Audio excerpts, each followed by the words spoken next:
Hey guys, welcome to my channel excuse me please. और मैं हूँ कृति। आज है मेरे नॉर्थ बंगाल ट्रिप का 5th डे और मैं हूँ तागदा में। इससे पहले लामहाटा गई, ट्रैक किया, आपने पिछले व्लॉग में देखा होगा।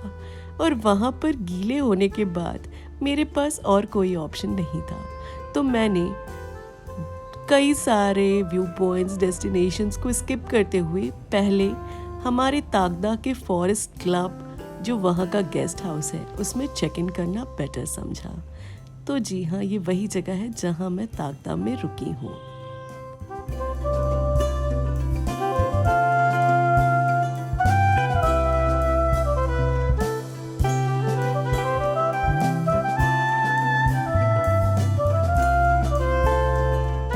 तो क्या आप भी दार्जिलिंग जैसे पर्यटकों की भीड़भाड़ वाले पहाड़ी शहरों में जाने से बचना चाहते हैं?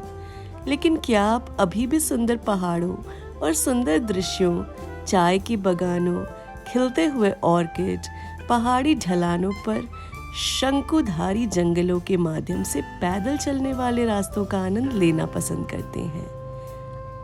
अगर आपका जवाब हाँ है, तो तागदा एक सटीक उत्तर हो सकता है।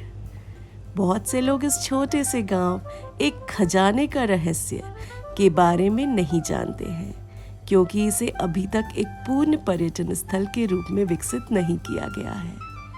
तागदा 5100 फीट की ऊंचाई पर स्थित है और दार्जिलिंग से लगभग 28 किलोमीटर दूर है।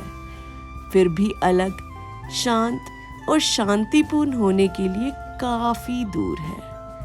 हालांकि दार्जिलिंग शहर की तुलना में ऊंचा बहुत कम है, लेकिन यह स्थान अपने आसपास के क्षेत्र की तुलना में ठंडा है।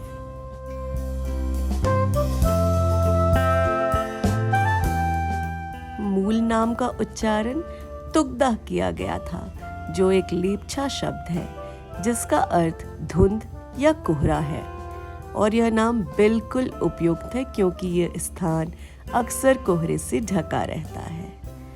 तो आप क्या उम्मीद कर सकते हैं? धुंध भरी टेढ़ी मेढ़ी सड़कें, पक्षियों की चहचहाहट, घने जंगलों में होकर गुजरती प्रकृति की पगडंडियां, हर कुछ गज की दूरी पर पहाड़ों की ढलान से नीचे आने वाली फव्वारे की धाराओं की ध्वनि और दृश्य, और पहाड़ी ढलानों पर चाय के बागान, यही तागदा है।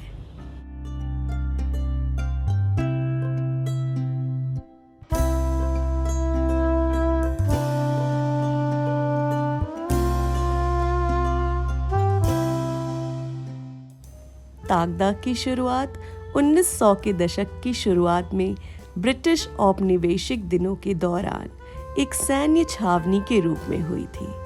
उन दिनों कई वरिष्ठ ब्रिटिश अधिकारी अक्सर स्थान पर आते थे और इसलिए उनके रहने के लिए यहाँ कई बंगले और वन बने।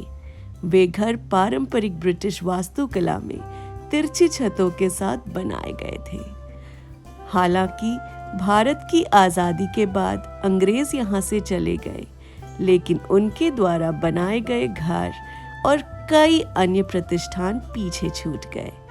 इनमें से अधिकांश घर 1905 और 1915 के बीच बनाए गए थे। अब वे या तो कुछ स्थानीय लोगों के हैं, या स्कूलों जैसे प्रतिष्ठानों ने उन पर कब्जा कर लिया है। और कुछ स्थानीय लोगों ने घरों का नवीनीकरण किया है और उन्हें गेस्ट हाउस आवास के रूप में पेश किया गया है। तो यह आपको एक विरासत बंगले में रहने और ऐसे घरों में पुराने औपनिवेशिक आकर्षण और आभा का आनंद लेने का एक दुर्लभ अवसर देता है, जो कभी अंग्रेजों के थे।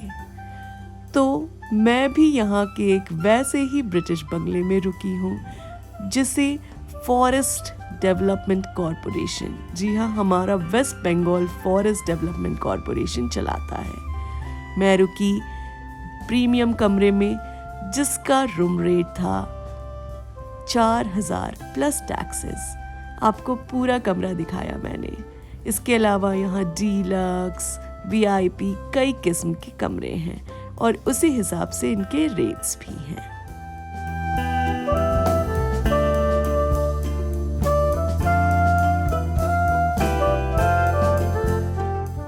जैसा कि मैंने पहले बताया, 1900 के दशक की शुरुआत में ब्रिटिश राज के दिनों में तागदा में कई ब्रिटिश बंगले और घर बनाए गए थे। उनमें से लगभग 14 हैं जिन्हें अभी गेस्ट हाउस की तरह चलाया जा रहा है।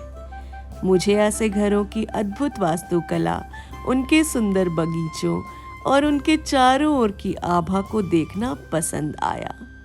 कुछ प्रसिद्ध घर हैं तागदा क्लब हाउस, जिसमें मैं रुकी।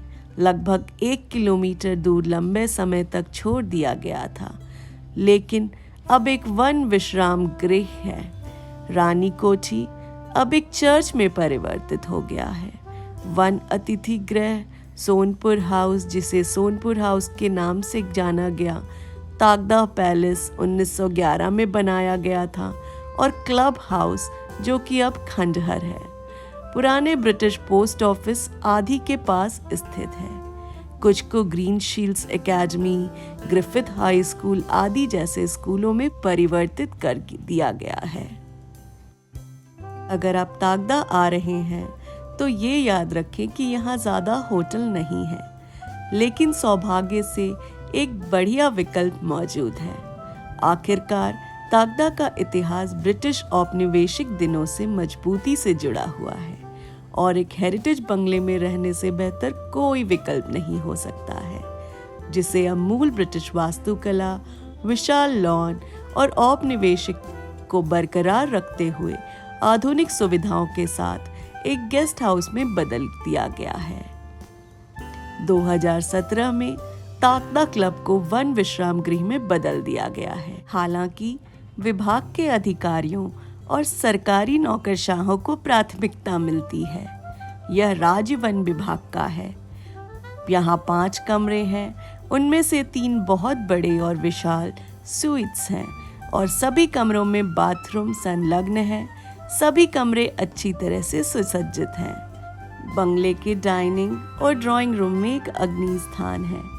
गद्देदार विकर सोफे आरामदायक हैं, और यहाँ आप आराम कर सकते हैं, किताबें पढ़ सकते हैं या अन्य मेहमानों के साथ बातचीत कर सकते हैं। भोजन की गुणवत्ता उत्कृष्ट है। 600 रुपये प्रति व्यक्ति प्रतिदिन। इसमें नाश्ता, दोपहर का भोजन और रात का खाना शामिल है। कर्मचारी अच्छा व्यवहार करते हैं और बहुत मददगार हैं। आप क्लब परिसर के मुख्य भवन से जुड़े लॉन, जो कि पहले टेनिस कोर्ट हुआ करता था, में आराम कर सकते हैं। दरअसल इससे एक व्यू पॉइंट माना जा सकता है, और आप यहाँ से हरा भरा परिवेश, देवदार के जंगल, चाय के बागान और पहाड़ देख सकते हैं। कुल मिलाकर यह तागदा में सबसे अच्छे आवासों में से एक है, और चारों ओर अद्भुत हरियाली और दृश्यों के साथ एक शांत और आरामदायक माहौल प्रदान करता है। आप पश्चिम बंगाल वन विभाग की वेबसाइट के माध्यम से इस बंगले में एक कमरा ऑनलाइन बुक कर सकते हैं।